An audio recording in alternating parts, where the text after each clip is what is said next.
मांडल्याशिवाय मी राहणार नाही. परंतु बाबासाहेबांवरचं प्रेम आपल्या सगळ्यांचं असल्यामुळे अनेक वर्ष या ठिकाणी डॉक्टर बाबासाहेब आंबेडकरांची जयंती साजरा होत आहे. सरांनी सांगितली आणि अनेक वर्षांपासून अनेक कार्यक्रम कदाचित या ठिकाणी होत असतील. अशा पद्धतीचा व्याख्यानाच्या कार्यक्रमात अनेक वक्ते येऊन बोलून गेले असतील. हा विषय या ठिकाणी खऱ्या अर्थानं संघर्षशील महामानव डॉक्टर बाबासाहेब आंबेडकर असा मी मांडणार आहे. हा संघर्ष होता. कोणाच्या विरोधामध्ये संघर्ष होता? हा संघर्ष होता माणूस म्हणून जगण्यासाठीचा संघर्ष बाबासाहेबांनी केला होता. हा संघर्ष होता गुलामगिरीची बेडी तोडण्यासाठीचा संघर्ष होता. हा संघर्ष होता उपेक्षितांच्या वेदनांवरती फुंकर घालण्यासाठीचा संघर्ष होता. हा संघर्ष होता जातीयतेमध्ये ज्या उच्च नीचता आहे, श्रेष्ठ कनिष्ठता आहे, या भेदाला गाडण्यासाठीचा संघर्ष बाबासाहेबांनी या ठिकाणी मांडलेला आहे. मंडळी, बाबासाहेबांनी मांडलेला संघर्ष हा जातीयतेचा संघर्ष मी म्हटलाय.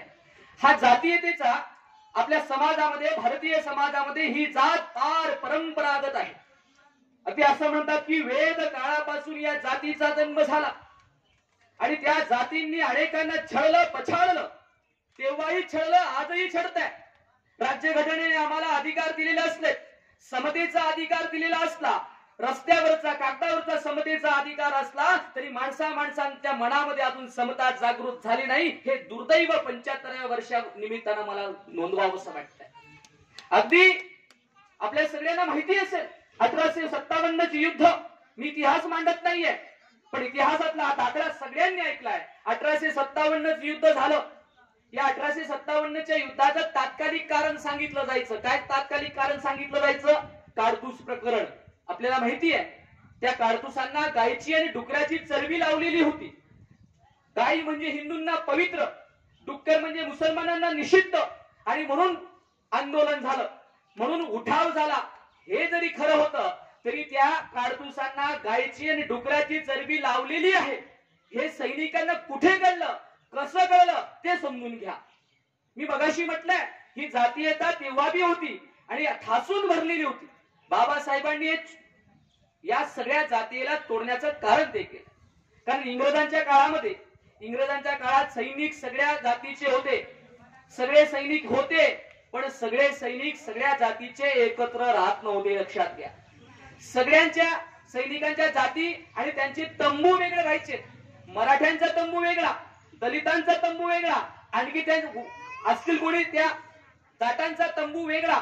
एका तंबूतल्या सैनिकाने विशेषतः मागासवर्गीय सैनिकानं सवर्णीयांच्या तंबूमध्ये, सवर्णीयांच्या वस्तीमध्ये, त्या सैनिकांच्या वस्तीमध्ये जायचं नाही.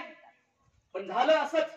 एकदा एका मागासवर्गीय सैनिकाला पाण्याची तहान लागली आणि म्हणून तिकडे जात असताना सवर्णीय सैनिकांच्या तंबूच्या बाहेर माठ भरून ठेवलेला आहे. पाण्याची तहान लागली म्हणून त्या माठातनं पाणी घ्यायला हा सैनिक गेलाय. आणि जसं माठातलं पाणी घेतलं तसं त्या सवर्णीयाच्या सैनिकानं, तो सैनिक इंग्रजांचा होता पण जातीयता पाळणारा होता, तो सैनिक काय म्हणतोय, आता ते काय बोललं बाकीचं सांगत नाही, तू इथून पाणी का प्यायलास? तू पाणी प्यायल्यामुळे काय झालं? माझा माठ बाटला. सैनिक होता तरी भेदाभेद करणारा होता. तू पाणी प्यायलास म्हणून माठ त्या ठिकाणी पाणी पाटलंय असं तू त्या ठिकाणी सांगतोय. त्यावेळेस तो मागासवर्गीय सैनिक काय म्हणतोय सगळ्यात लक्षात घ्या. बाबा रे, खरं आहे, माझ्या पाण्या पिण्यानं त्या ठिकाणी तुमचा माठ बाटतोय, तुमचा धर्म बाटतोय, पण उद्या काय?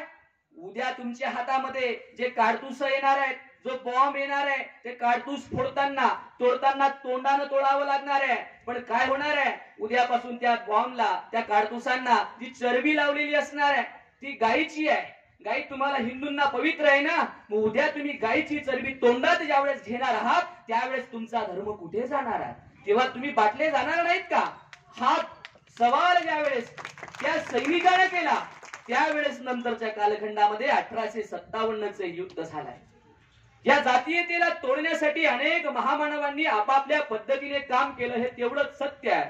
या सगळ्यांमध्ये मग त्या ठिकाणी प्रामुख्याने महात्मा फुलेंचं नाव आपण घेतो, तर्खडकरांचं नाव घेतो, शिम परांजपेंचं नाव घेतो. शाहू महाराजांनीही खूप चांगला प्रयत्न केलाय. पण या सगळ्यांचं वैशिष्ट्य काय आणि बाबासाहेबांच्या जीवन चरित्राकडे येतानाचं वैशिष्ट्य सांगतोय. फुले असतील, शाहू महाराज असतील, तर्खडकर असतील, हे सगळे अन्य जातीचे होते. आणि अन्य जातीचे असल्यामुळे यांच्या कामामध्ये कुठे ना कुठे मर्यादा होत्या. शाहू महाराजांनी स्वतःच्या राज्यामध्ये 50% आरक्षण दलितांना ठेवलंय मान्य आहे, तरीही शाहू महाराजांच्या कामाला सुद्धा त्या ठिकाणी कुठेतरी मर्यादा होत्या. आणि खऱ्या अर्थानं सांगू का, गरिबी समजून घेणं आणि गरिबी अनुभवणं याच्यातला फरक आहे. म्हणजे एखादा गरीब माणूस आहे, अरे याची गरिबी आहे, वाईट आहे, किंवा एखाद्याला जखम झाली, अरे फार लागलं का, असं म्हणून आम्ही कळवळू. पण गरिबी अनुभवणं, स्वतः अनुभवणं, जखमा स्वतःला झाल्यानंतर ते दुःख स्वतः अनुभवणं यातला फरक आहे. या सगळ्या दलितेतर जे समाज सुधारक होते फुलेंपासून शाहूपर्यंत, यांनी दलितांच्या समस्या समजून घेतल्या. पण बाबासाहेबांनी या दलितांच्या समस्या अनुभवल्या आहेत. आणि जेव्हा एखादी गोष्ट स्वतः आपण अनुभवतो ना, ती अधिक तीव्र पद्धतीने असते. आणि म्हणूनच की काय, शाहू महाराज असं म्हणतात, ज्यावेळेस शाहू महाराजांची आणि बाबासाहेबांची भेट झाली आहे, बाबासाहेबांचं कार्य कर्तृत्व, त्यांचा असलेला प्रभाव शाहू महाराजांवरती पडल्यावरती शाहू महाराज असं म्हणतात एका व्याख्यानाच्या निमित्तानं की आता बांधव हो, तुमच्यातला माणूस, तुमच्यातला नेता आता आलाय. आमच्या मर्यादा होत्या, पण त्या मर्यादांना तोडून फोडून हा महामानव एक दिवस तुम्हाला या ठिकाणी जगण्याचा अधिकार प्राप्त करून देईल. आणि हे सर्वस्वी सत्य. समाजाचं शुद्धीकरण करेल त्याला महामानव असं म्हणतात. आज 14 एप्रिल आहे. काय वैशिष्ट्य आहे 14 एप्रिलचं माहिती का? कदाचित माहिती असेल. हा 14 एप्रिलचा कार्यक्रम फक्त थडवेल कोरड्याच्या या आपल्या आंबेडकर चौकामध्ये होत नाहीये, किंवा भारतातल्या वेगवेगळ्या भागामध्ये होत नाहीये. बाबासाहेबांचा 14 एप्रिलचा दिवस युनो मध्ये, लक्षात घ्या, जी जागतिक स्तरावरती काम करणारी संघटना आहे, सगळ्या जगामधल्या चांगल्या चांगल्या गोष्टी या युनो मध्ये मांडल्या जातात. आणि युनो मध्ये असा ठराव पारित केला गेला मागच्या 4-5 वर्षापूर्वी की काय, 14 एप्रिल हा दिवस जागतिक ज्ञान दिवस, नॉलेज डे म्हणून साजरा करण्यात यावा. म्हणजे बाबासाहेबांचा जन्मदिवस जागतिक ज्ञान दिवस म्हणून संपूर्ण विश्वामध्ये साजरा होतोय. ही बाबासाहेबांसाठी नाही, आपल्या समस्त भारतीयांसाठी अभिमानाची गोष्ट आहे. कारण बाबासाहेब म्हणजे ज्ञान होते, बाबासाहेब म्हणजे विद्वत्ता होते. आज बाबासाहेबांच्या कार्यकर्तृत्वाचा एवढा सगळा लेखाजोखा जरी असला तरी बाबासाहेबांनी जे सहन केलंय, जे सोसलंय, ते त्या सोसलेला कुठेही त्या ठिकाणी आपण म्हणजे दादच देऊ शकत नाही. कारण बाबासाहेबांचं सामाजिक जीवन पाहिलं, शालेय जीवन पाहिलं, बालपणाचं जीवन पाहिलं तर बाबासाहेबांचा आत्ताही पुतळा पाहिला किंवा आत्ताही आपण फोटो पाहिला, अत्यंत राजविंद असं रूप आहे. हेच बाबासाहेबांचं बालपणी होतं. बाबासाहेब ज्या वस्तीमध्ये राहायचे, अतिशय सुंदर देखणं रूप होतं. वस्तीतल्या प्रत्येकाला हवासा असा हा बाबासाहेब होता. भीमा होता.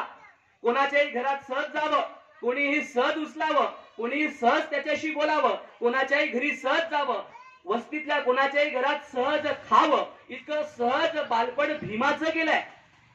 पण असं असतं ना, आपल्या वस्तीतच आपलं आयुष्य जात नाही. वस्तीतनं पहिल्यांदा छोटं पोरग कुठे जातं? वस्तीतनं पहिल्यांदा, वस्ती सोडून पहिल्यांदा कुठे जातं? कुठे जात? नाही, शाळेत जात.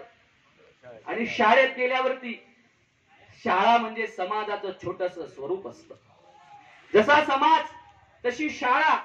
कारण शाळेत हे सगळ्या समाजातल्या वेगवेगळ्या वस्तीतले लोक त्या ठिकाणी, मुलं त्या ठिकाणी असतात. आणि पहिल्यांदा जेव्हा आपलेही पोरं शाळेत जात असतील ते भांबावलेले असतात, रडायला लागतात. कारण त्यांना घरच माहिती असतं, घराच्या आजूबाजूच्या काका काकू मावश्या एवढ्याच माहिती असतात. आणि म्हणून पहिल्यांदा ते शाळेत गेल्यावरती भांबावलेलं असतं. अशा वेळेस त्या शाळेतल्या प्रत्येक शिक्षकानं, प्रत्येक मावशीनं त्या छोट्याशा बाळाला सांभाळलेलं असतं, सांभाळतं. बरोबर आहे की नाही? पण बाबासाहेबांच्या बाबतीत, भीमाच्या बाबतीत असं होत नाही. भीमाचा प्रवेश झाला, कारण भीमाचे वडील रामजी सुभेदार, या गोष्टी तुम्हाला माहिती त्या कदाचित मी सांगणार नाही. मिलिटरी खात्यात होते, नोकरीला होते. शिक्षणाचं महत्व रामजींना माहिती होतं. शिकल्याशिवाय पर्याय नाही म्हणून भीमाला त्या ठिकाणी टाकलंय, शाळेत टाकलंय. पहिल्यांदा प्रवेश झाला. शाळेत वर्गात गेल्यावरती सगळ्या मुलांसारखं भीमाला वाटतंय, आनंद होतो. छोट्या सगळ्या मुलांना शाळेची उत्सुकता असते. आपल्या घरात जर मोठा मुलगा असेल आणि लहान असेल, तो लहान आपल्या दादाचं अनुकरण करतो, मलाही शाळेत जायचं. आणि भीमाचा मोठा भाऊ आनंद आहे, तो शाळेत जात होता म्हणून याला आकर्षण आहे. पण शाळेत काय होतं हे अजून माहित नाही त्याला. आणि पहिल्यांदा शाळेत गेलाय, पहिल्यांदा वर्गात बसलाय. पण वर्गात बसवल्यावरती त्याला असं, तुम्ही सगळे बसले आहात तसं नाही बसू दिलं भीमाला. भीमाला सांगितलं गेलं कोपऱ्यात बस. 6-7 वर्षाचं वय असलेल्या पोराला कोपऱ्यात बसण्याचा अर्थ तरी काय कळावा. कदाचित त्याला असं वाटतंय आपण उशिरा आलो असू म्हणून मला मास्तरांनी लांब बसवलं असेल. उद्या आपण लवकर यायचं, छानपैकी शाळेचा युनिफॉर्म घालून यायचं. सगळ्यांच्या आधी आलो, व्यवस्थित दप्तर आणलं, आंघोळ व्यवस्थित करून आलो तर कदाचित मास्तर मला पहिल्या जागेवरती बसू देतील. अरे तेव्हा काही बेंचेस नव्हते, खाली त्या ठिकाणी चटया टाकल्या जायच्या. आपापल्या घरूनच त्या ठिकाणी चटया आणायच्या, गोंडपाट आणायचं आणि बसायचं, असं त्यावेळेस होतं. दुसऱ्या दिवशी आधीच आत्याला सांगून ठेवलं, आत्या, मीरा आत्या. आता मी आत्या असं बोललो याचा अर्थ भीमाच्या आईचं निधन त्या ठिकाणी वयाच्या 6व्या वर्षी झालंय, लक्षात घ्या. आणि म्हणून आत्या, अगं उद्या लवकर मला शाळेत जायचंय. का रे बाबा? अगं मला काल की नाही मास्तरांनी कोपऱ्यात बसवलं, आज मी लवकर गेलो तर कदाचित मला पहिल्या जागेवर बसता येईल. हाजीर तो वजीर असं त्याला वाटतंय. आणि म्हणून सकाळी लवकर उठलाय, छान अंघोळ केली आहे, छान युनिफॉर्म घातलाय, छान दप्तर घेतलाय आणि शाळेत आलाय. सकाळी 7 वाजेच्या आतच भीमा शाळेत. अजून तर मुलंही नाहीत, शिक्षकही नाही. शिपाई थोड्या वेळानं आलाय. शिपायाने शाळा उघडली आहे. भीमा ज्या वर्गात काल बसलाय त्याच वर्गात गेलाय आणि वर्गातल्या मास्तरांच्या समोरच त्या ठिकाणी आपल्याकडे असलेलं गोंडपाट त्या ठिकाणी टाकला आणि जाऊन बसलाय. पहिल्या बेंचवर बसण्याचा आनंद आपण सगळ्यांना आहे. आजही मुलं पहिल्या बेंचसाठी धाव पडतात. आणि आपल्याला माहितीये जो पहिला येईल तो येईल. आता मी श्रॉपला शिकवतो, आमच्याकडे रोज भांडण व्हायचे, मग आम्ही रोटेशन पद्धत लावली. बाबा रोटेशन म्हणजे आज तू बसला उद्या त्याने बसायचं, म्हणजे विषयच नाही. भीमाच्या बाबतीत असं होत आहे. पहिल्या जागेवर बसलाय, अजून कोणीच नाही. हळूहळू एक एक दोन दोन मुलं यायला लागली. जशी यायला लागली तसं त्या वर्गाच्या दाराच्या बाहेरच एकदम थांबली. आणि पाहतात तर काय, अरे हे भीम तर इथे येऊन गेला. आता पोरांना काय माहिती, भीमाविषयी त्याच्या वर्गातल्या मुलांना काहीच माहित नसतं. लहान मुलं अत्यंत निरागस असतं. लहान मुलांना तुम्ही जे भरवून पाठवाल ना तेच त्या ठिकाणी ते अनुकरण करतात. आणि भीमाचा जेव्हा प्रवेश झाला, एखाद्या महार वस्तीतल्या पोरगा शिकतोय हेच अनेकांच्या पोटात दुखत होतं. आणि म्हणून घरूनच त्या ठिकाणी सांगितले गेले, हे त्याच्या जवळ जायचं नाही, त्याला हात लावायचा नाही. पोरं म्हटले का, काही नाही, नाही लावायचं, नाही लावायचं. आणि म्हणून सगळी मुलं जशी जशी यायला लागली, पाहतात तर काय, भीमा पहिल्या जागेवर बसलाय, मुलं मध्ये यायलाच तयार नाही. सगळे मुलं त्या वर्गाच्या बाहेर दरवाजाजवळ. बेल वाजली, मास्तर आले. मास्तर म्हणले, अरे वर्ग भरलाय, शाळा भरली, चला वर्गात. असं होतं कधी कधी मुलं मध्ये जात नसतील. पण सगळे बोलले, सर सर सर सर. अरे झालं काय, अहो बघा तरी काय. आणि जसा स्वतःमध्ये त्या ठिकाणी सनातनीय प्रवृत्ती असलेला तो शिक्षक त्या दाराजवळ येतो आणि पाहतो तर काय, भीमा पहिल्या जागेवर बसलाय. एखादा नागोबा त्या ठिकाणी येऊन बसावा, नागाचा फण काढल्यावरती आपण घाबरावं तसं त्या ठिकाणी एकदम सगळे बघतायत. मास्तर खेकसलाय, उठ तिथून म्हणून सांगितलंय. आणि कोपऱ्यात जाऊन बैस सांगितलंय. 4 शिव्याही हसडल्या. 6-7 वर्षाच्या पोराला कळे ना माझं काय चुकलं. काल मी उशिरा आलो असेल म्हणून कदाचित मला त्या ठिकाणी कोपऱ्यात बसवलं. आज तर मी सगळ्यांच्या आधी आलो ना, मग मला मास्तरांनी लांब का बसवावं. उज्जत घालणं एवढं वय नव्हतं. नंतर आयुष्यात नंतर अनेक गोष्टी बाबासाहेबांनी केल्या, ती गोष्ट वेगळी आहे. दप्तर घेतलं आणि भीमा कोपऱ्यात जाऊन बसलाय. काय मन लागणार, काय मन रमणार त्या शाळेमध्ये. पण बाबांनी सांगितलं, वडिलांनी सांगितलं, शाळेत केलं पाहिजे, शिकल्याशिवाय पर्याय नाही. अनेक हार अपेक्षा होतील, अनेक कष्ट करावं लागेल, पण शिकायचं. पण तरी मन लागायचं. कारण मधल्या सुटीत सगळे मुलं एकत्र डबा खायचे. पण याला सगळ्यांमध्ये डबा खाण्याचा अधिकार नाही, कुठेतरी कोपऱ्यात बसायचं. सार्वजनिक त्या ठिकाणी माठ सगळ्या मुलांसाठी पिण्याचा असायचा. याला त्या माठावर पाणी पिण्याचा अधिकार नाही, घरूनच पाण्याची बाटली आणायची. कधी कधी असं व्हायचं, पाणी संपून जायचं, पण त्या माठाजवळ पाणी प्यायला त्या ठिकाणी अधिकार नाही. कुठेतरी शिपाई यायचा, तो शिपाई पाणी द्यायचा, भीमाने हात खाली करायचा, ओंजळ करायचं, शिपायाने वरून पाणी टाकायचं आणि प्यायचं. घरी येऊन त्या ठिकाणी आत्याला प्रश्न करतोय, आत्या हे असं का, मी लवकर गेलो शाळेत तरी मला मास्तरांनी हाकललं, मला पाणी देत नाही, माझ्यासोबत कोणी खेळत नाही, माझ्या डब्यात कोणी डब्बा खात नाही. मीरा आत्यानं काय सांगावं या प्रश्नांची उत्तर? बाल सुलभ भीमाला मीरा आत्या सांगते, भीमा या प्रश्नांची उत्तर सरळ सरळ मला सांगता आली असती तर कदाचित मी तुला दिली असती रे, पण या प्रश्नांची उत्तर तुलाच शोधायची आहे. आणि ती प्रश्नांची उत्तर शोधण्यासाठी भीमाचा हा संघर्ष सुरू होतोय. जे शाळेमध्ये आहे, ते समाजामध्ये आहे. अनेक वेळेस त्या ठिकाणी ह्या महार वस्तीतले पोरं आहेत म्हणून न्हावी सुद्धा कटिंग करायच्या नाही भीमाचा आणि त्याच्या कुटुंब भावाची. आत्या स्वतः त्या ठिकाणी कटिंग करायची. अनेक वेळेस असं व्हायचं, एकदा तर साताऱ्याच्या अजिंक्य तारा डोंगर होता, आज पण आहे. तो डोंगर बघण्यासाठी भीमा आणि त्याचे सगळे मित्र गेलेत. समाजाचं वास्तव रूप सांगतोय. ते सगळं डोंगर पाहून झाल्यावरती, किल्ला पाहून झाल्यावरती सगळे घरी यायला लागले. उन्हाचा तडाखा बसत होता, पाण्याची तहान लागली. सगळे मित्र म्हणले चला चला पाणी पिऊ. भीमा म्हटले अरे पहा तो मळा दिसतोय, अरे पाटलाचा मळा दिसतोय, त्या मळ्यावर आपण विहीर दिसतोय, पाय विहीर आहे, आपण सगळे जण जाऊन काय करू, पाणी पिऊ. त्यातले सगळे मुलं घाबरले. हे अरे मळा कोणाचा आहे? पाटलाचा मळा आहे. त्याच्या मळ्याच्या शेतात त्या विहिरीवरती पाणी प्यायचं म्हणजे साधी गोष्ट आहे का बाबा? विटाळे तो आपल्याला मारेल ना का बाबा? कोणीही मित्र त्या ठिकाणी यायला तयार होत नाही. सगळे घरी गेलेत. पण भीमा पहिल्यापासून त्या ठिकाणी वेगळं काहीतरी करणार होता आणि भीमा सगळ्यांना नाकारून त्या ठिकाणी त्या पाटलाच्या विहिरीवरती आलाय. पाय विहीर आपण सैराट पिक्चर मध्ये पाहिली आहे, तिला पायऱ्या असतात त्या तशी. ते खाली उतरलाय, पाणी प्यायला लागलाय, घटाघटा पाणी पितोय. तेवढ्यात त्या शेताचा मालक जो पाटील आहे आपल्या खांद्यावरती बैलाचा कासरा घेऊन शेतात आलाय आणि विहिरीत काहीतरी प्राणी उतरलाय म्हणून त्या ठिकाणी चुबुक डुबुकचा आवाज येतोय म्हणून तो पाटील त्या विहिरीजवळ आला आणि खाली डोकावून पाहतोय. पाहतो तर कुठलं तरी 10-12 वर्षाचं पोरग पाणी पित आहे. जसं पाणी पिऊन भीमावरती येतोय, भीमाची नजर वरती, पाटलाची खाली. पाटील गुरगुरून म्हणतोय कोणाचं रे तू? कोणाचं तू म्हटल्यावरती भीमाने उत्तर दिले मी रामजी सुभेदाराचं. कोण्या जातीचं? कोण्या जातीचं म्हटल्यावरती भीमाने उत्तर दिलं महार. आणि महार म्हटल्याबरोबर पायात त्या पाटलाची तळ पायापासून मस्तकापर्यंत आग भिनली आणि स्वतःजवळ बैलाचा कासरा जो होता त्या कासरानं भीमाची पाठ सोलेपर्यंत त्या ठिकाणी भीमाला मारलंय. सुजलेली पाठ घेऊन त्या ठिकाणी भीमा घरी आलाय. मीरा आत्यानं ती पाठ पाहिल्यावरती कळवळली, किती मारावर आहे. आणि मग त्या भीमाच्या पाठीला त्या ठिकाणी मीरा आत्या तेल लावते. पण तेल लावता लावता भीमा कणत कणत त्या ठिकाणी पुन्हा मीरा आत्याला प्रश्न करतो, आत्या विटाळ होणं म्हणजे काय ग? यांना प्राण्यांनी पाणी पिलं तर चालतं, हे गाढवांना पाणी पाजतात, पण आपल्यासारख्या माणसं ज्यांच्या आपल्याला काय त्यांच्यापेक्षा वेगळं आहे, त्यांच्यासारखे हात आपल्याला आहेत, त्यांचे सारखे डोळे आपल्याला आहेत, मग आपलं पाणी पिणं म्हणजे विटाळ होणं म्हणजे काय? म्हणून त्या ठिकाणी भीमा आपल्या आत्याला प्रश्न विचारतोय. पुन्हा आत्या म्हणते याही प्रश्नाची उत्तर कदाचित भीमा वेळ तुला त्या ठिकाणी देईल. कदाचित वेळ तुला त्या प्रश्नांची उत्तर देणार नसेल तर त्या ठिकाणी तुला त्या प्रश्नांची उत्तर शोधावी लागणार आहेत. आणि म्हणून खरं तर ग्रामीण भागातलं साताऱ्याचं शिक्षण जातीयतेचा जो पगळा आहे हा जास्तीचा आहे. म्हणून रामजी सुभेदार त्या ठिकाणी नंतर मुंबईला होते नोकरीला. आता मला सगळं चरित्र अर्ध्या तासात मांडणं शक्य नाही, माझ्या महत्वाच्या पुढच्या भागाकडे मी येतोय. हा संघर्ष कुठे कुठे होत जातो का म्हणून हे सगळे अन्य महामानवांपेक्षा बाबासाहेब वेगळे का आहेत हे मला या ठिकाणी मांडायचं आहे. मुंबईतल्या एल्फिस्टन हायस्कूलमध्ये भीमाचं ऍडमिशन झालंय. खरं तर भीमा जिथं पोहोचतो ना त्याच्या आधी त्याची जात पोहोचते. आणि तुमची जात पक्की कोणती हे जर शोधायचं असेल तर ती शाळाच आहे. कारण शाळेत गेल्यावर तुमचा प्रवेश होतो.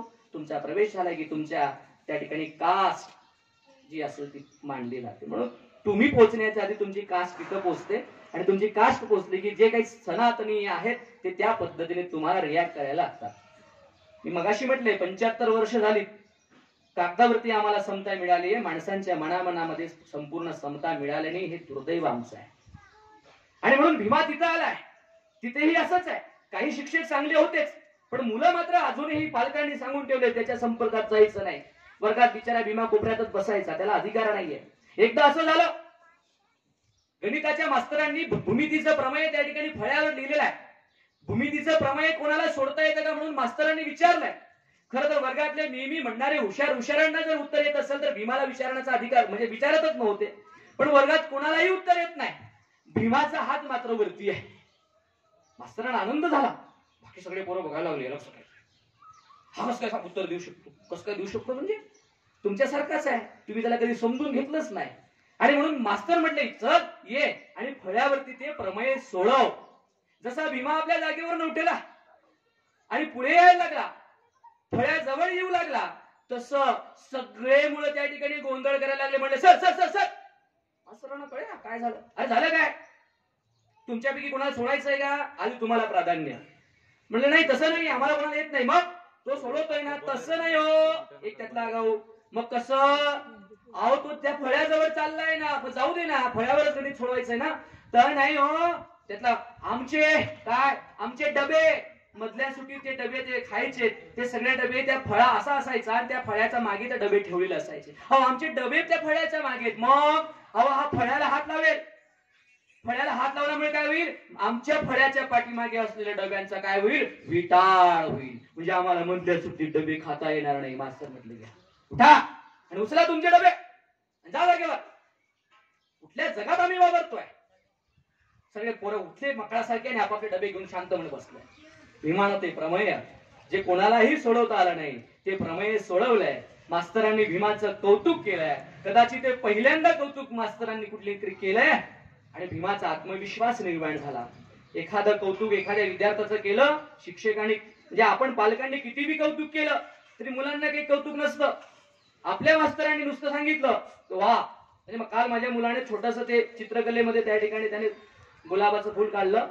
आदल्या दिवशी त्या मास्तराने त्याला थापलं होतं, मी पण त्याला थापलं. पण तो काल आल्याला म्हटलं बाबा मला माझ्या सरांनी ते गुलाबाचं फुल मी काढून दाखवलं लोटस, मला व्हेरी नाईस असं म्हटलं. इतका आनंद होतो भीमालाही, हा आनंद झाला. आणि मग भीमा खरं तर आतापर्यंत भीमाचं शाळेमध्ये मनच लागत नव्हतं. लक्षात घ्या, अनेक उच्चापत्या केल्यात भीमाने, पण बाबांच्या आग्रहास्तव रामजी अत्यंत कडक होते आणि म्हणून भीमा शिकलाय. लक्षात घ्या. आणि मग आता शिकायचं कसं शिकायचं. अरे एकलव्याला या सगळ्यांनी नाकारलं ना, एकलव्याला ही पहिल्या परिस्थितीमध्ये नाकारलं. याच परिस्थितीत मग एकलव्य शिकला नाही, शिकला. कसा शिकला, आत्मजागृतीने, स्वयंप्रेरणेनं एकलव्य शिकला. मग आपणही शिकायचं. कसं शिकायचं, हे सगळे शिक्षक, हे सगळे गुरु कुठून शिकतात, ग्रंथातून, पुस्तकातून शिकून आपल्याला शिकवतात ना. मग काय करायचं, हे सगळे हाळा मासाचे गुरु, हाळा मासाचे मास्तर आपल्याला स्वीकारत नाही. आपणही यांना स्वीकारायचं नाही. स्वीकारायचं कोणाला, त्यांनी ज्यांना स्वीकारले त्या पुस्तकांना स्वीकारायचं, त्या ग्रंथांना स्वीकारायचं. पुस्तक हेच आपले आता त्या ठिकाणी गुरु होतील. आणि तिथून भीमानं त्या ठिकाणी पुस्तकांचं अवांतर वाचनाला सुरुवात केली आहे. आणि भीमाची ही अवांतर वाचन 10वी नंतर त्या ठिकाणी अधिक वाढत गेलं. रामजीचंही लक्षात आलं. मुंबईच्या लालबाग परळमध्ये त्या ठिकाणी 10 बाय 10च्या खोलीमध्ये राहत होते. आर्मी खात्यातनं त्या ठिकाणी रामजी सुभेदार निवृत्त झाले होते. एक स्टोअर कीपरची नोकरी मुंबईमध्ये दुसरी स्वीकारली होती. तुटपुंजा असा त्या ठिकाणी पगार. त्या तुटपुंजा पगारावरती भीमा आणि बाकीचं 13 जणांचं खटलं रामजी चालवत होते. पण भीमाच्या वाचनामध्ये खंड पडायला नको म्हणून वेळोवेळी सगळी पुस्तकं रामजी आणून देत आहेत. कधी कधी असं व्हायचं, भीमाला त्या ठिकाणी एखादं पुस्तक हवंय, रामजीकडे पैसे नाहीत. आपले पोरं बी आपल्याकडे पैसे मागतात. कशासाठी मागतात, कशासाठी मागतात सर, खायला. पप्पा मला चॉकलेट घ्यायची आहे यासाठी. भीमानं त्यासाठी नाही पैसे मागितले. भीमा मागत होता पुस्तकांसाठी. रामजीकडे कधी कधी पैसे नसायचे. रामजीच्या 2 मुली त्याच मुंबईमध्ये दिलेल्या होत्या. मुलीकडे जायचे आणि म्हणायचे बाई ग भीमासाठी पुस्तक आणायचे, काही पैकी असतील तर दे.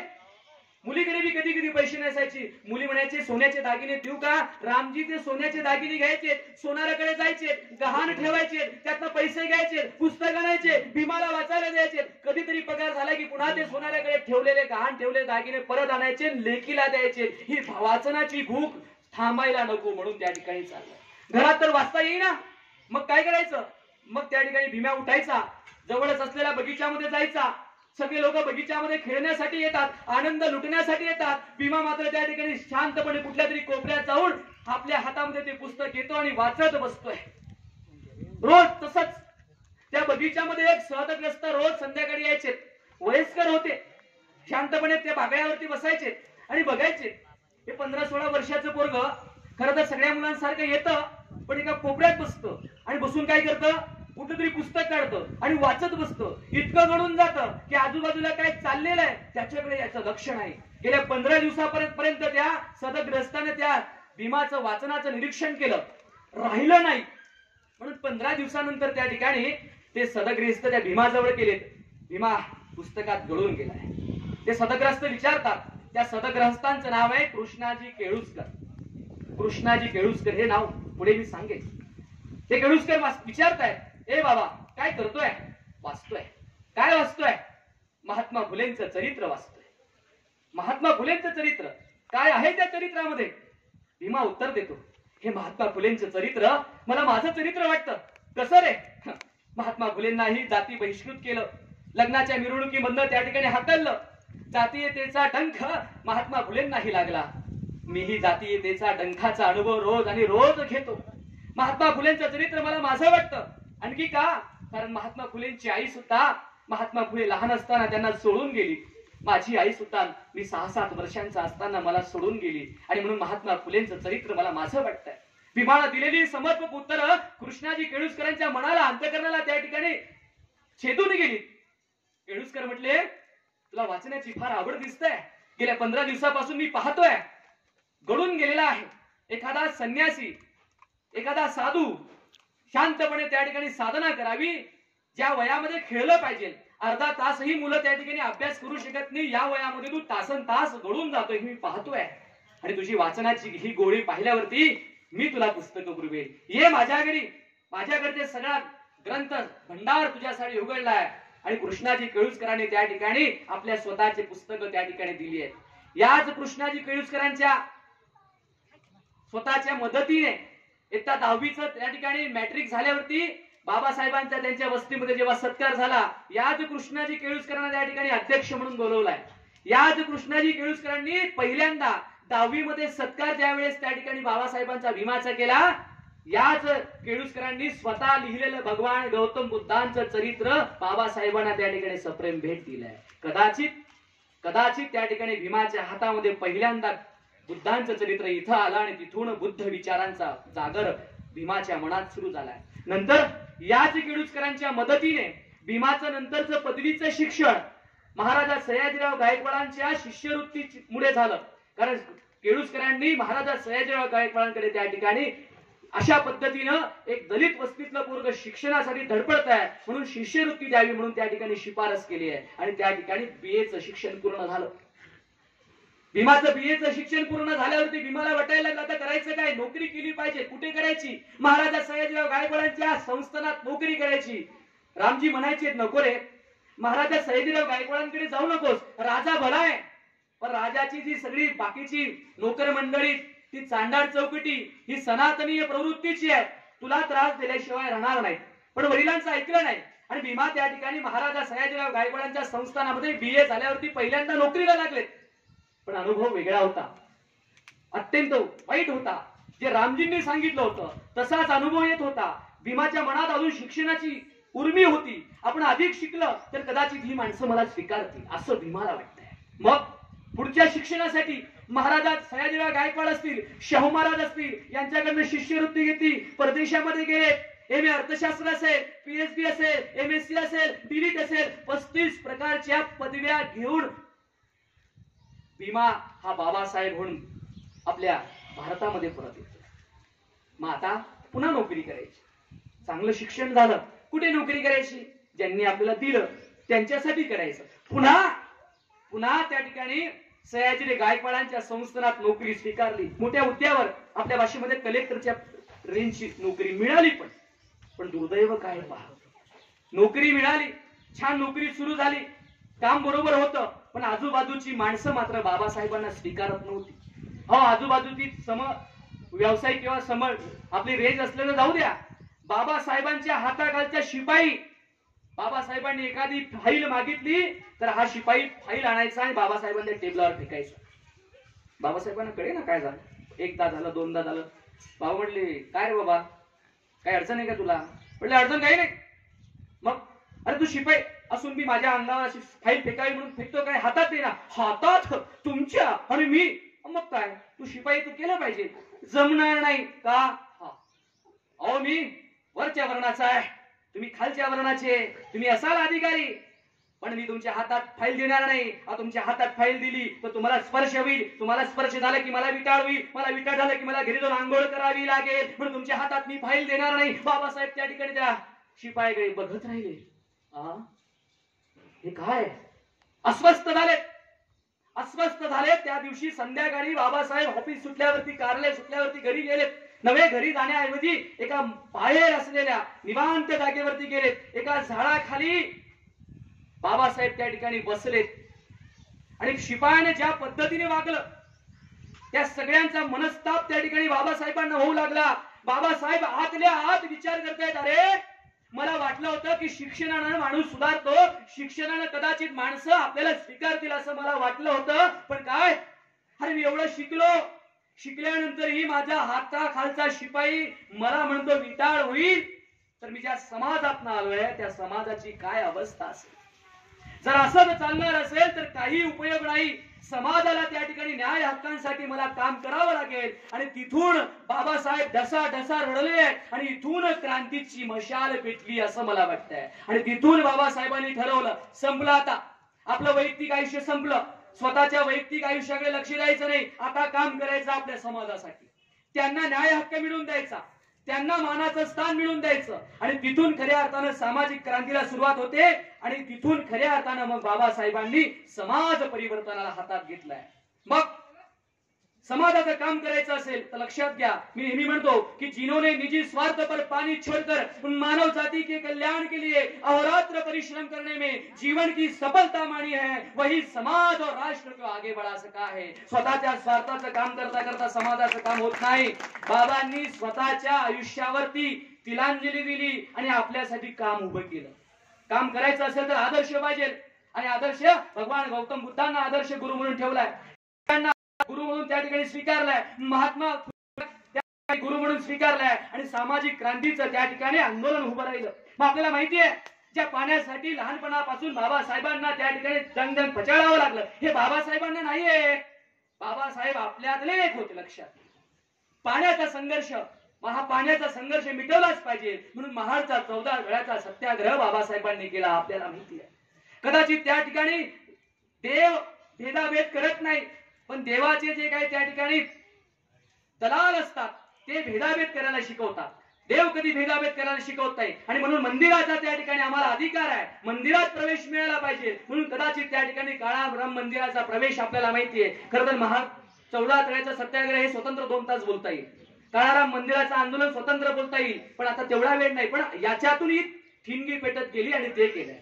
खरं तर जाती व्यवस्था कोणी निर्माण केली असं म्हणतात की जाती व्यवस्था त्या ठिकाणी मनुस्मृतीच्या ग्रंथामध्ये होती आणि त्याच्यामुळे आम्हाला हे सगळं सहन करावं लागतं. त्या मनुस्मृतीच्या ग्रंथाचंच त्या ठिकाणी जाळण त्या ठिकाणी बाबासाहेबांनी केलंय आणि स्वतःला त्या ठिकाणी समाजाला पुढे आणण्याचा प्रयत्न केला. बाबासाहेबांनी हे आंदोलन करता करता काही गोष्टी आपल्याला बी सांगितल्या आहेत. काय सांगितल्या आहेत? तेव्हाही सांगितल्या होत्या, आजही सांगितल्या आहेत. सगळ्यात महत्वाचं, आपण आपल्यावरचा विश्वास ढळू देऊ नका. शिका, शिकल्याशिवाय पर्याय नाही. आणि नुसतं शिकून स्वतःचा स्वार्थ साधून उपयोग नाही. जी दुर्दैवाची बाब आता आपली असं मला वाटतं. संघटित झालं पाहिजे. शिकलेत, संघटित व्हा. आणि स्वतःला जर एखादा न्याय हक्क मागायचा असेल तर तो त्या ठिकाणी आंदोलनातनं संघर्षातनं मिळतो. हे बाबांनी तेव्हापासून आम्हाला सांगितलंय. घाणीचं काम करू नका, चांगले कपडे घाला. बाबासाहेबांचा बघा तो हप्ता पण आपल्याला पोट दिसतं. बाबासाहेबांनी 2 गोष्टींवर सगळ्यात जास्त पैसा खर्च केला, तो म्हणजे पुस्तकं आणि कपडे. बाबासाहेब काय म्हणतात? चांगले कपडे पाहिजे. आपल्याकडे एक म्हण आहे, म्हण म्हणजे स्लोगन आहे, काय? वेश असावा बावळा, अंगी नाना कळा. म्हणजे कपडे कशी बी घाणेरडे असले तरी चालतील, अंगात चांगले गुण पाहिजे. बाबासाहेब म्हणतात नाही, वेश पण चांगला पाहिजे. First impression to last impression. तुम्ही चांगले कपडे घातल्यानंतर तुमचा पहिला प्रभाव पडतो. मी इथं बसलो होतो 1 तासापासून, तुम्हाला माहिती बघ माझी काही हाईट बी नाही तशी, कपडे मात्र व्यवस्थित होते. नाही काहीतरी आहे हो चांगले कपडे घालून. मी जर असं काहीतरी कळकट मडकट घालून असं माझं इम्प्रेशन पडलं असतं का बाबा? पहिलं इम्प्रेशन तुमच्या कपड्यांवर असतं. म्हणून बाबा म्हणतात पहिल्यांदा तुमचे कपडे बी चांगले पाहिजे, घाणीचं काम करायचं नाही. आणि घाणीच्या कामाच्या बाबतीमध्ये म्हणून तर कधी कधी बाबासाहेबांच्या गांधींचा वाद व्हायचा. आता महात्मा गांधी आणि बाबासाहेबांचं कधीच पटलं नाही, कधीच नाही. महात्मा गांधीचं काय वैशिष्ट्य होतं आणि बाबासाहेबांचं काय वैशिष्ट्य एका मिनिटात सांगतो. समजा आपल्या समाजातले कोणी झाडू मारत असतील काम करत असते. आजही सगळ्या नगरपालिका ग्रामपंचायत मध्ये कोणत्या समाजाचे लोक? आपल्या समाजात. बाबासाहेब समजा आपण झाडू मारत असेल तर महात्मा गांधी तिथून जात असतील, महात्मा गांधी काय म्हणायचे? कोणतंही काम वाईट नाही, सब काम अच्छा होता है, सगळं काम चांगलं आहे. मग गांधी काय करतील?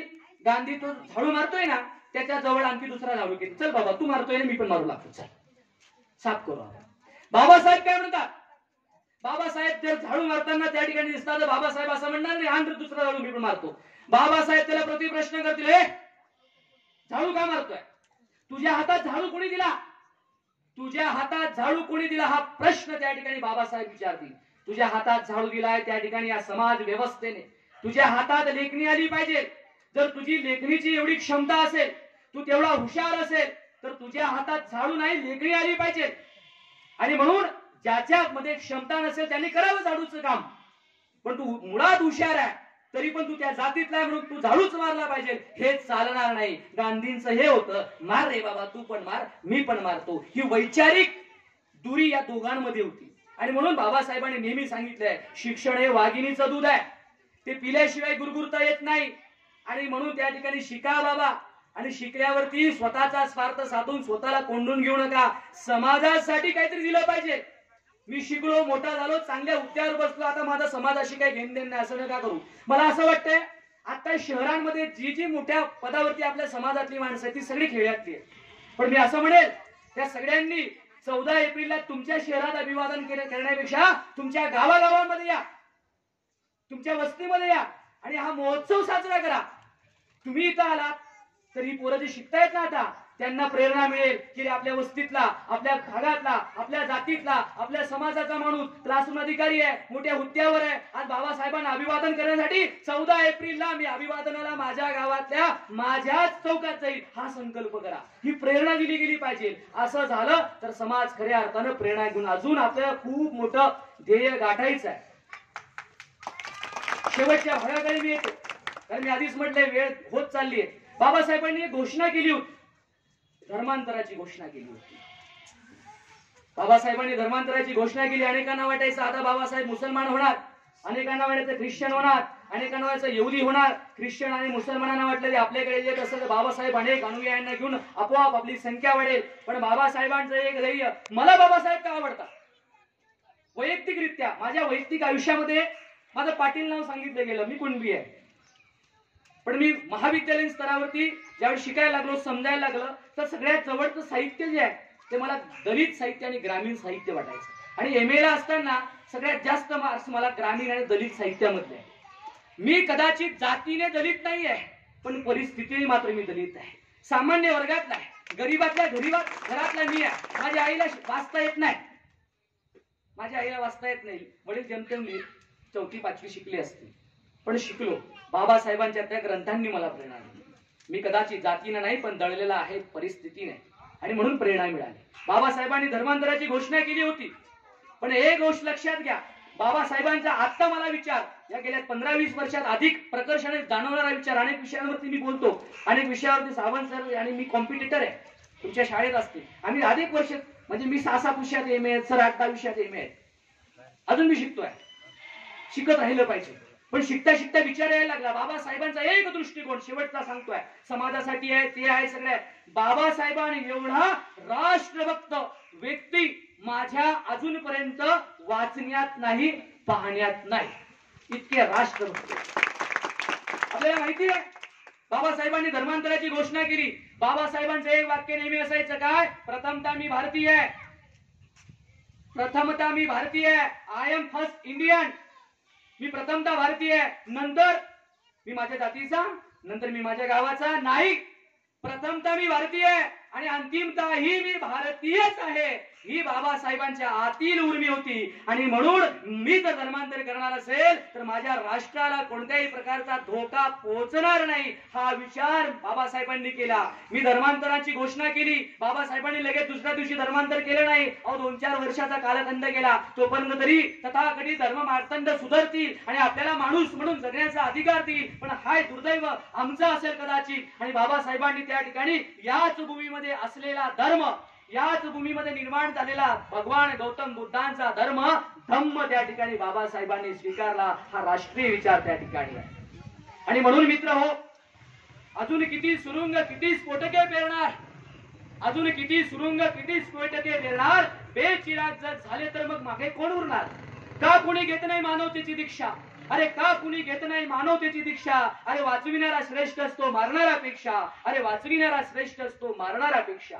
गॉड अल्लाह ईश्वराला हिंसाचार पटत नाही, गॉड अल्लाह ईश्वरालाही हिंसाचार पटत नाही. त्यानं दिलेलं आयुष्य मारणाराही लुटत नाही, त्यानं दिलेलं ही आयुष्य मारणाराही लुटत नाही. आणि म्हणून कदाचित राजकारणाच्या या हेवादावांमुळे त्या ठिकाणी अजूनही आपण एकत्र येऊ शकलो नाही. पण राजकारणाच्या पलीकडे समाजकारण असतं आणि समाजाच्याही पलीकडे राष्ट्र असतं. देश जगला तर आपण जगू.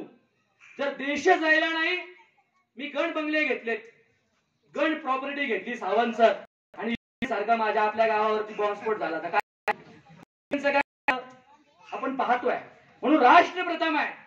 देश जायला नाही तर विषय संपला. आणि म्हणून मी कोणत्या जातीचा आहे, मी कोणत्या धर्माचा आहे, मी कोणत्या पंथाचा आहे हे बाजूला सारूया आणि पहिल्यांदा मी ह्या राष्ट्राचा आहे, मी या देशाचा आहे हा संकल्प करूया. आणि हा संकल्प, हा आशावाद बाबासाहेबांचा शेवटपर्यंत होता. बाबासाहेबांनी एक गोष्ट पुन्हा सांगितली आहे, ही सगळ्यात महत्वाची मला प्रेरणा देऊन गेली. ती म्हणजे काय?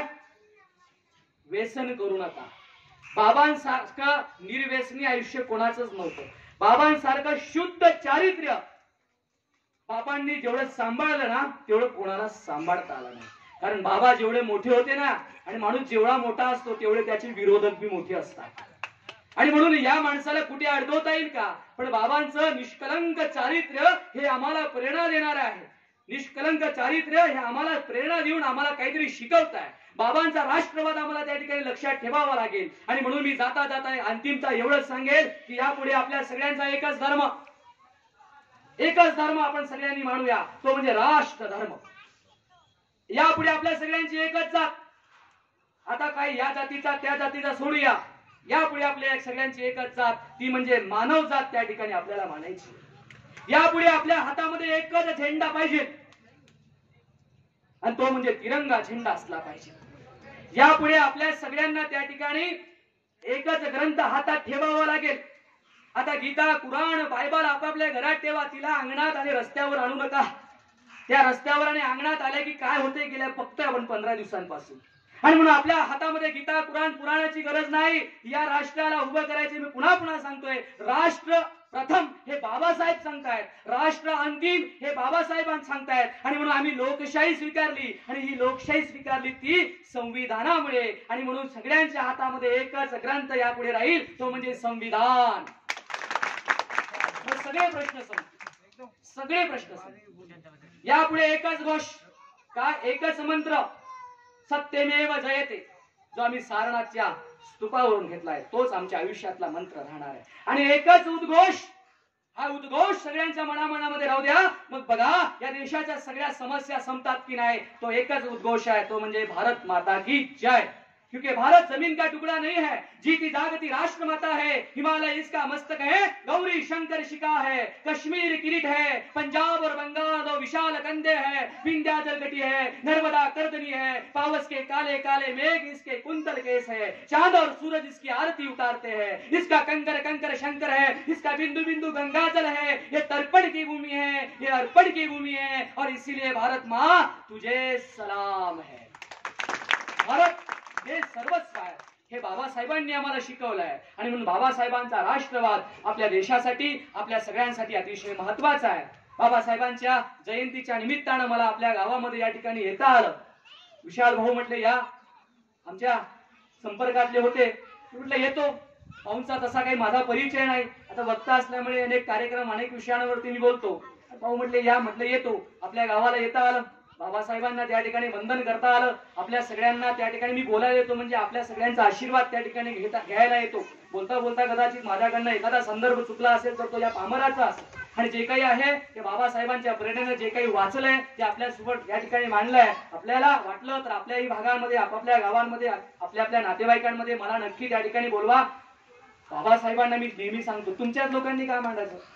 आम्ही ज्या, मला माहितीये तुमच्याकडे जेवढी बुद्धिमत्ता आहे, आपणच आपल्या पोराचं कौतुक करण्यापेक्षा दुसऱ्याने कौतुक केले सगळ्यात महत्वाचं. बाबासाहेबांना मांडायला येतो याचा अर्थ बाबासाहेबांविषयीची कृतज्ञता व्यक्त करायला मला संधी मिळते हे मी माझं भाग्य समजतोय. आणि म्हणून सगळ्या समाजाच्या लोकांनी आलं पाहिजे. बाबासाहेब एकट्या दलितांचा नाहीये, महात्मा फुले एकट्या माळ्यांचा नाहीये. मी महात्मा फुलेंवरती बोलतो, गांधीजींवर बी बोलतो. हे महापुरुष सगळ्यांसाठी आहे. आणि बाबासाहेबांचं कार्य करतो तो 4.5 तास बोलणं तरी कमी आहे. बाबांचं पर्यावरणाविषयीचं वाचन जर पहा तुम्ही तर विचार करायला लागू. बाबांसारखे अर्थतज्ञ या जगात अजूनपर्यंत झाले नाहीत. बाबासाहेबांचा अर्थतज्ञाचा जो सगळा गोषवारा घेतला असता कदाचित त्या ठिकाणी नोटबंदी फसली नसती. बाबांसारखे त्या ठिकाणी स्त्रियांविषयीचा दृष्टिकोन बाबासाहेबांचा सगळ्यात ग्रेट आहे. म्हणजे मी स्त्रियांविषयीचा दृष्टिकोन बाबासाहेब आणि रमाई हा विषय वेगळ्या पद्धतीने मांडता येऊ शकतो. रमाईने जेवढं कष्ट केलं ना तेवढं कष्ट या जगातली कोणतीच पत्नी करू शकत नाही. सावित्रीबाई पण आपली सती सावित्री बी त्या ठिकाणी करू शकत नाही. आणि म्हणून हिचं कष्ट वेगळं आहे. आणि म्हणून बाबासाहेब तुम्ही होतात. आणि म्हणून आम्हाला आता जागतिक स्तरावरती काय मिळाले, मिरवायची संधी. कारण जागतिक ज्ञान दिवस हा बाबासाहेबांच्या ज्ञानाचा या ठिकाणी खऱ्या अर्थानं प्रेरणा दिवस म्हणून आम्ही त्या ठिकाणी साजरा करतोय. पुनश्च आपल्या सगळ्यांचं त्या ठिकाणी मी आभार मानतो आणि माझ्या वाणीला पूर्ण विराम देतो. धन्यवाद. जय भीम.